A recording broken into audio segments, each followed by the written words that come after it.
We have our first real significant trade of the NBA offseason before the finals have even ended. Christian Wood is heading to Dallas in exchange for, among other things, a first-round pick. So first, let's talk about some of the initial reactions, then I'll kind of get into the breakdown of the trade and why this is a really, really strange deal in my opinion. So a lot of the stuff that I was seeing was that Houston didn't get a ton of value in exchange for Christian Wood, and I think that people really like the offensive capabilities that he brings to the table. He can shoot, he can score a little bit. He's someone that a lot of people like, coming from this kind of breakout season that he had in his final year in Detroit, then signing what a lot of people, myself included, viewed as a bargain deal in free agency to end up going to Houston. And obviously he's just been kind of lost in that situation a little bit. They're trying to open up space in the front court as they're looking to draft either Chet or probably Paolo with the third pick in this upcoming draft. And it just makes sense for them to try and get first round pick value out of him if that's something that they are able to do. And a lot of people were saying, well, Houston should have gotten more here. So for Dallas,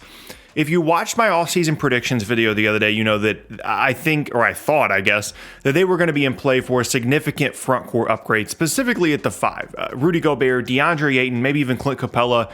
These are all guys that I felt like could be available and would fit pretty well with Dallas. Now, in comparison to someone like Christian Wood, there's obvious contract concerns with Gobert and Ayton with the amount of money you'd be paying them. And Wood's salary is more on the level of Clint Capella's, although only on a one-year deal as a free agent next offseason. And so Dallas is clearly looking at this and saying, we needed an upgrade at the 5 spot. Offensively, it's not even close. He's the best 5 that we have on our roster right now, significantly better offensively than Dwight Powell. Maxi Kleber can play some at the 5 and obviously is a good floor spacer, but as an all-around offensive player, Christian Wood's really good. And I wanted to go ahead and establish that early because there's going to be a lot of negative stuff here about Christian Wood. I'm not trying to say that he's a bad basketball player. I just don't love the move for Dallas. Like value-wise, you're giving up some contracts that don't mean much to your roster and the 26th pick in a draft. And in exchange for a player of Christian Wood's caliber offensively, that's pretty good value. You've done well there. But I don't really like this for them a ton for 2 reasons. One, this kind of takes their offseason moves off the table very, very early on in the offseason, before the offseason's really started. Now, this deal can't go through until draft night because Dallas owes some future picks. They owe their 23 pick to New York as a part of the Kristaps Porzingis trade, and so they kind of have to select the player that Houston wants and then trade the 26 pick to Houston on draft night. And so after this move, Dallas can't really do a whole lot else unless they're looking to trade, sign and trade Jalen Brunson or trade Spencer Dinwiddie. Their one significant move was trying to upgrade at the 5 spot, and it kind of feels like their offseason is almost done very, very early. Now, there's probably a couple of reasons for that. One, they either really like Christian Wood, they like the offensive capability that he brings to the floor. 2, maybe they don't like the prices that they're hearing in exchange for DeAndre Ayton, whether that be from a contract standpoint or in terms of trade value, or with Rudy Gobert, maybe they don't like having the contract stuff or what they would have to trade for him, or they just don't think that there are a ton of options out there for them as they've looked into making these kinds of moves. And I'm sure some of that is true, given the fact they decided to go ahead and make this move. It feels weird to me to go ahead and make this move and make your one significant offseason upgrade with the first round pick that you do have so early on without what I feel like is really a full evaluation of the field and really kind of letting things unfold. Yes, there's the risk if you wait too long of letting things unfold and not getting one of the guys that you want, but specifically at the 5 spot, that really shouldn't be an issue given the fact that there are a couple of guys available as trade targets as well as free agents. And the other reason I don't like this for Dallas, trust me, I'm going to get to this for Houston here in a second, but for Dallas is not only has Christian Wood never played in a playoff series, him and I have played the exact same amount of playoff minutes. Granted, he's like 26 or 27, didn't get a ton of run at the beginning of his career, but we don't really know what he looks like in a playoff setting. And he can't guard. I don't think he's someone I definitely would be concerned about his ability to survive defensively in a playoff series. And those issues are never more pronounced in the playoffs than they are at the 5 spot. If you can't guard pick and rolls, if you can't provide some kind of rim protection, it is a real significant issue. And presumably he's going to be playing at the 5 because they don't really have another big to play alongside him. Maybe they do see him as a 4. I'd be surprised if they do, but if they want to play him at the 5, defensively, it's going to be a problem. And so there's a possibility here that you have basically done the Dennis Schroeder trade for the Lakers a couple of years ago, where you trade for a player that it looks great on paper, you trade a late first round pick in exchange for a guy that offensively is very talented, but then you get to the playoffs and they're not actually that valuable of a player because they can't guard and they're inefficient offensively when things aren't built around them. I have question marks about Christian Wood defensively. I have question marks about the fact that they gave up their first round pick already this early in the offseason. And I have question marks about what he looks like. Not like I'm not trying to say that Christian Wood has been like the primary offensive option in his time in Houston. Obviously, Jalen Green was there last year. They had a ton of guards, but like playing alongside Jalen Green and playing alongside Luka are two entirely different things. And we've seen guys like KP struggle to find their rhythm in that setting, and bringing in a player offensively in Christian Wood that I'm not sure is a fit in kind of piece would make me nervous, especially when you're relying entirely on him being a good offensive player for this to end up being a positive trade if you're Dallas. Now, having said all those things, like I get it. I understand the upgrade. And if the offseason goes by and DeAndre Ayton and Rudy Gobert's trades or non-trades end up being a situation that Dallas just wasn't able to participate in, and maybe they do sign and trade Jalen Brunson or they bring him back, whatever the case may be, maybe this ends up being really good value. Like maybe Rudy Gobert goes for 2 first-round picks, and in this scenario, you're happy to have an offensive threat like Christian Wood. Maybe DeAndre Ayton gets a full max and a sign and trade from someone else, and if you're Dallas, you would rather have the flexibility of bringing in Christian Wood. I understand all those things.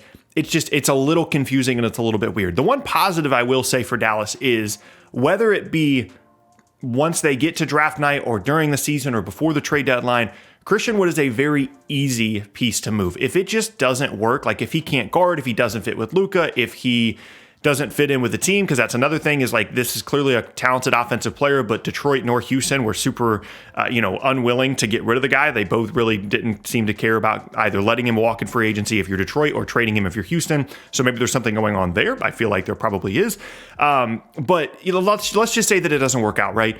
He's an expiring contract, makes $14.5 million a year. Like he's gonna be able to be moved. He provides value as an expiring, and so maybe even if once we get to draft night, there is a deal out there for Rudy Gobert. You have a bigger expiring contract you can use here rather than all of these different players. And then if you're Utah or Phoenix, if it's an Ayton trade, you have to end up cutting. It's a little bit cleaner if you have Wood on the roster as an expiring and as an asset. So I like it from that perspective, especially in comparison to the $45+ million a year that Rudy Gobert would be making. It's just from a basketball perspective, I don't love it. For Houston, on the other hand, this is something that they absolutely need to be doing. Like, I don't really care that it's just the 26th pick in the draft. Maybe you could have gotten slightly more value if you waited until closer to the draft, but you're getting out of the salary, you're getting the first round pick, and then you can just move on. You're creating space and minutes in the front court for whether it be Paolo, Chet, or Jabari, whoever falls to you at 3. You're happy with any one of the 3 guys. You're clearly picking a front court player. You have Şengün from last year's draft. Christian Wood was going to get phased out, and it would have been very similar to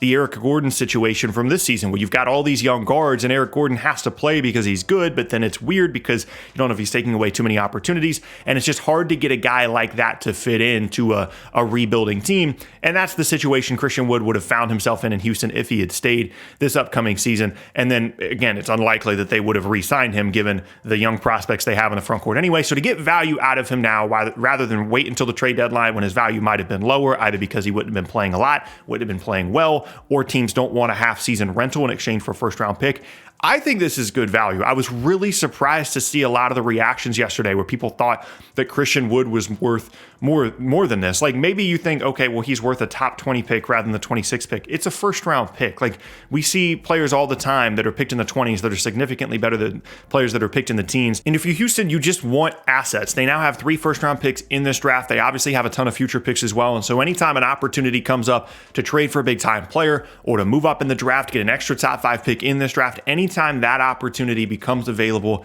Houston will be ready to jump on that. And so as a result, I do really like the deal for them.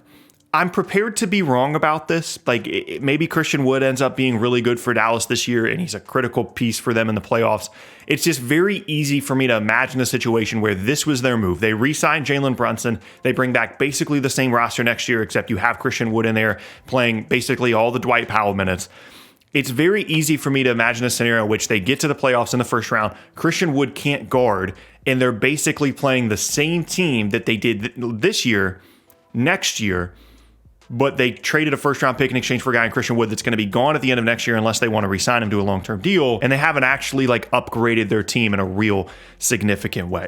The only other negative I would point out here for Dallas is the fact that the fact that he's an expiring is a positive. If it doesn't work out, it provides you flexibility. However, if it is a good fit, then a lot of your reasoning for like trading for him rather than Rudy Gobert or DeAndre Ayton, some of that goes away because then you're going to have to pay him presumably $20+ million a year in the 2023 offseason. And so then the flexibility of having someone on a $14.5 million deal compared to him making 20 or 25 over the next couple of years, then obviously that goes away. We're looking at way down the road, when we're kind of really trying to evaluate that kind of stuff. But for Dallas, I can see it. I can understand it. I get why you'd be excited, especially offensively. But I'm concerned about the defense, and I don't really know if the offensive fit is a great one. And so again, that's why this is just kind of a weird one. Like if you just look at it, if you just took away the teams, right, and you just looked at value, it's the 26th pick in exchange for Christian Wood. I think that's fair. I just don't know that Dallas is the team for him, and I don't know that this was the move that they should have made either at this point in the offseason or in general, given the options they could have potentially had at the 5 spot. I think even with the contract stuff with Gobert, this is a more exciting team next year with Rudy Gobert in place of Christian Wood. It's a more exciting team next year with DeAndre Ayton in place of Christian Wood. I think it's a more exciting team with Clint Capella in place of Christian Wood. And so this would have been very, very far down on the list for me in terms of front court upgrades for Dallas. And ultimately, that's why I'm not a huge fan. And so ultimately, I'm going to give Dallas a C grade for this trade. For Houston, I'm going to give them an A. It's not an A+ because yes, maybe you could have gotten a little bit more value in exchange for Christian Wood. And Dallas, I'm not going to be too harsh on this one. It's just, you've heard my reasonings. It's just a little bit of a strange one for me.